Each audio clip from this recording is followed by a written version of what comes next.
Eh bien, bonjour à tous. Très heureux d'être parmi vous ce matin. Je vais commencer par m'excuser de ne pas avoir pu être parmi vous hier matin. J'avais d'autres obligations, mais je suis ravi d'être là. Bienvenue à tous. Bienvenue au GHU Paris. Alors, je crois que nous avons la chance et le privilège et le plaisir d'accueillir beaucoup de nationalités aujourd'hui au GHU. Donc, pardon pour la prononciation. Irashaimase à nos amis japonais, bienvenido à nos amis du Mexique, d'Argentine et d'autres contrées d'Amérique latine, Suagata Ai aux confrères pakistanais, et welcome à tous les autres. Décidément, Paris continue d'être le lieu de convergence de toutes les nationalités après les Jeux Olympiques et Paralympiques qui nous ont occupés pendant l'été. Donc je vous souhaite la bienvenue ici. Au GHU, on est sur le site de Sainte-Anne, qui est le berceau conjoint de la psychanalyse, des neuroleptiques et des neurosciences, chacune de ces révolutions ayant marqué à sa manière un coup d'arrêt au fatalisme thérapeutique à l'égard des personnes vivant avec un trouble psychique. C'est en 2019 que Sainte-Anne a fusionné avec deux autres hôpitaux psychiatriques, les hôpitaux Maison-Blanche et Perret-Vaucluse, pour former le principal hôpital psychiatrique de la capitale, sur la base d'un projet médical commun, basé sur l'égalité dans l'accès aux soins pour tous les Parisiens, et basé sur l'attention au rétablissement. Nous accueillons chaque année environ 60 000 patients, 66 000 si on compte la file active des neurosciences, puisque nous formons ici un hôpital du cerveau avec toutes les disciplines concernées, tant pour les maladies psychiques que neurologiques.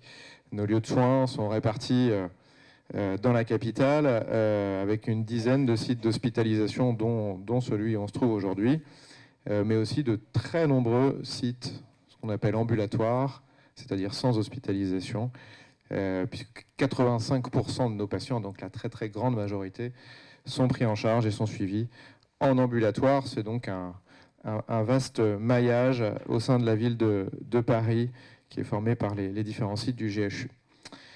Ça, c'est un peu pour le décor général, mais ce décor, il ne serait pas complet si j'évoquais pas l'histoire que nous partageons, notamment avec l'art. L'art jadis appelé psychopathologique, dont Sainte-Anne fut l'écrin dans cette fameuse exposition de 1950 qui a posé la première pierre de ce qui deviendra la collection Sainte-Anne. Je ne vais pas m'étendre plus que ça, puisque je crois qu'il y aura une présentation du docteur Dubois, qui est la conservatrice de cette collection, collection qui est aujourd'hui au sein du musée d'art et d'histoire de Sainte-Anne, qui est labellisé Musée de France, et où vous êtes évidemment tous les bienvenus. Alors c'est un peu à l'autre bout du site de Sainte-Anne, et en ce moment il y a une très belle exposition sur le plancher de Jeannot, qui est, comme vous le savez tous, une pièce emblématique de l'art brut. Donc j'achève ici le récit de nos origines, mais simplement pour souligner le lien entre nos institutions et les révolutions sociologiques, cliniques, scientifiques qui se sont poursuivies en faveur du rétablissement et de la vie avec un trouble psychique et de l'empowerment des patients. Finalement, qui résonne, je trouve, assez bien avec le programme de vos deux journées d'études. Alors, l'art comme vecteur de soins, on le sait, la prise en charge des troubles psychiques et de leur cortège parfois de précarisation, d'isolement, de retentissement socio-affectif appelle des pratiques soignantes spécifiques pour nouer le dialogue. La médiation artistique, l'art-thérapie, sont d'abord et avant tout, et c'est le cas évidemment ici, des engagements cliniques. Et non pas, mais je sais que vous le savez tous et vous êtes convaincus, des activités dites occupationnelles. Ce sont bien des des parties importantes de la prise en charge et de la pratique soignante. Ce sont l'activité, sa préparation, l'alliance soignant-soigné qui se joue dans ces activités de la médiation artistique, une nouvelle présence relationnelle, et vous avez bien davantage que moi les mots pour parler de ce phénomène et de cette alchimie, quelque part. Les effets produits sont réels, documentés et constituent des stratégies de rétablissement que l'on peut comparer au programme de sport adapté ou d'autres thérapeutiques en ce qu'ils contribuent à déplacer la conversation thérapeutique et à sonder des nouveaux rapports entre corps et psyché ou à égaliser la relation thérapeute-patient. L'art constitue donc un réel instrument de soin et je voulais réaffirmer cette conviction forte qui anime le GHU en ouverture de cette deuxième journée de votre conférence. Alors la culture aussi, comme vecteur de soins. Plus généralement, au-delà de l'art, la culture, on le sait, les personnes vivant avec des troubles psychiques se trouvent parfois exclues de facto de dispositifs de droit commun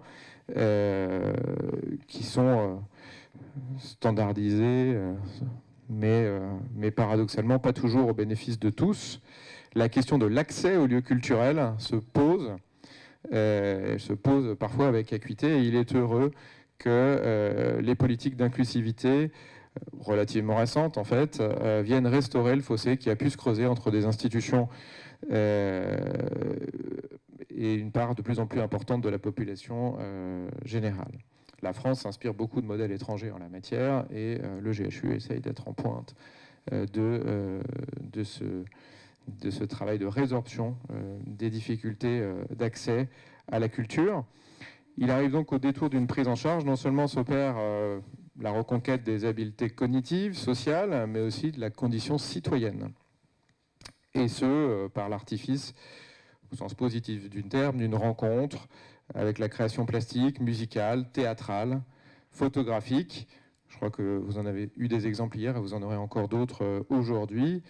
Cela ne se fait jamais seul, mais bien souvent avec le partenariat éclairé de nos amis des musées, opéras, théâtres, centres culturels, par le réseau des maisons d'art, des pratiques amateurs, des artistes professionnels. Et à cette occasion, j'en profite pour remercier les nombreuses institutions qui ont des partenariats extrêmement fructueux avec le GHU. Certains nous font le plaisir d'être là ce matin. La collaboration avec les équipes de soins est toujours extrêmement riche et toujours très bénéfique pour nos patients. J'ai entendu des usagers évoquer, Laure et moi, chez Delacroix, l'apprivoisement de parfois intimidant musée du Louvre, avec ses dédales et son caractère un peu monumental, la fierté de publier ses œuvres lors d'événements dédiés dans nos murs ou ailleurs, la fierté d'être photographié pour la postérité et exposé à la Bibliothèque nationale de France, comme ce fut le cas encore récemment pour des adolescents d'une de nos structures de soins. Il est encore et toujours question de langage et de dialogue dans ces partenariats, l'hôpital aidant les acteurs, tout public, à s'adapter à des psychopathologies ou des comportements un peu différents. L'un de nos sites, qui est dans le 20e arrondissement de Paris, Avron, anime un programme de cette nature, qu'on appelle Démocrapsie, qui bâtit avec des usagers, des partenaires culturels et des professionnels de santé des protocoles ou des campagnes de sensibilisation pour faciliter l'ouverture des lieux de culture à tous.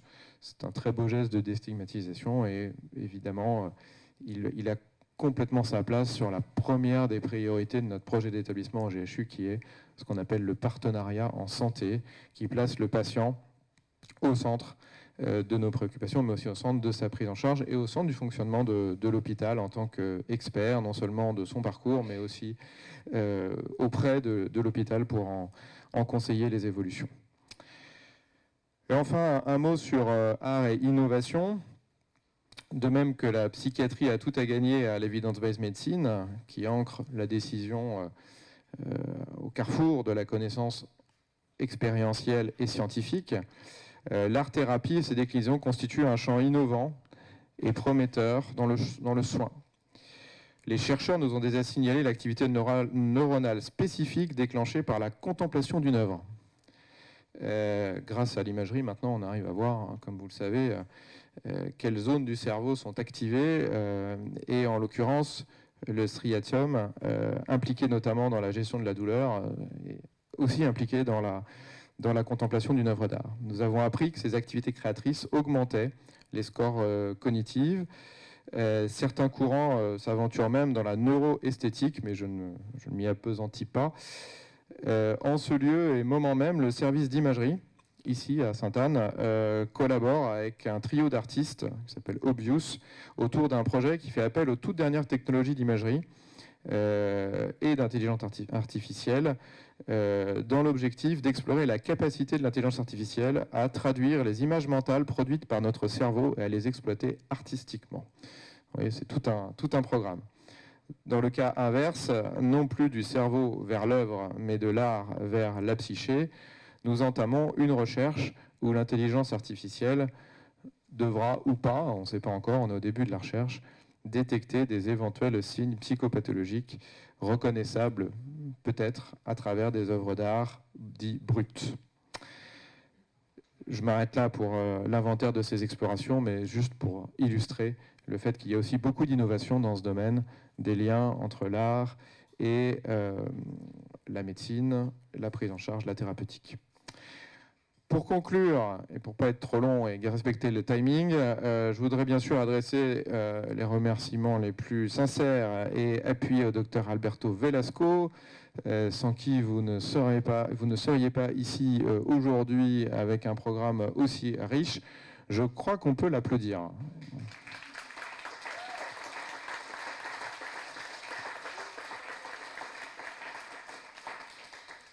Donc en votre nom à tous, je le remercie chaleureusement pour évidemment l'organisation de cette conférence internationale, mais plus globalement aussi pour son rôle dans notre institution et son engagement à la fois dans le monde, alors surtout américano-latin, mais pas seulement, et puis son engagement évidemment dans le continent artistique dont on n'a jamais fini de sonder les confins. Donc merci beaucoup.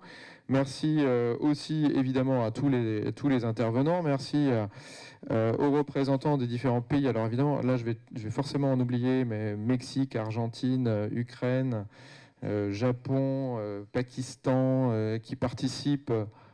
Ouganda, voilà, donc j'étais sûr d'aller en oublier, voilà, donc vous voyez, on m'a pas mis la Royaume-Uni, bref, tous les pays que j'oublie, mais en tout cas, merci à tous de votre participation.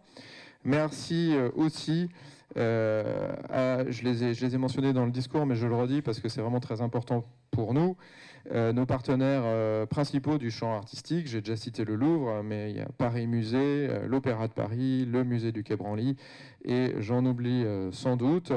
J'espère en tout cas qu'ils seront encore plus nombreux lors de la prochaine conférence internationale. Je ne veux pas mettre la pression au docteur Velasco, il a à peine fini d'organiser celui-là, qu'on parle déjà de la suivante. Mais en tout cas, je vous souhaite à tous et à tous une très très belle deuxième journée. J'en suis sûr qu'elle sera extrêmement riche comme la première. Merci à tous et bonne journée.